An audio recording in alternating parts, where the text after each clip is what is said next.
पुणी आगेब आम ओडिशा नवीन ओडिशा काम। आम ओडिशा नवीन ओडिशा काम को आगे नेबे मोहन सरकार।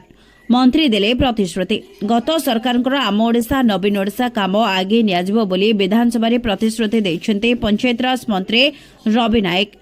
कांग्रेस विधायक तारा बाहिनपति प्रश्न में पंचायतराज मंत्री रवि नायक कहिसेंती आम ओडिशा नवीन ओडिशा रे 3457 कोटी टंकार व्यवस्था करा जायछि।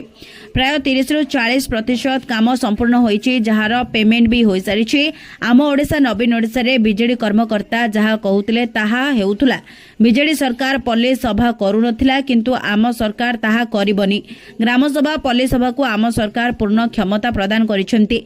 से जहा कहिबे ताहा ही करिबे बोली प्रतिश्रुति दैछन्ती। सेहि बळी भाजपा विधायक सिद्धार्थ महापात्रଙ୍କ प्रश्न में पंचायतराज मंत्री रवि नायक कहिसेंती जे आम ओडिशा नवीन ओडिशा अर्थ जहाकि श्रीमंदिर परिक्रमा प्रकल्प, गाँ गहली रे अर्पण चाउल संग्रह पई संकीर्तन, क्रीड़ा विकास पई खर्च करा जायछि। से बाबद रे आमे तर्जमा करूछु। काम करिथिबा संस्था को टंका निश्चित दियाजिबो बोली मंत्री कहिसेंती। Bureau report, public talk.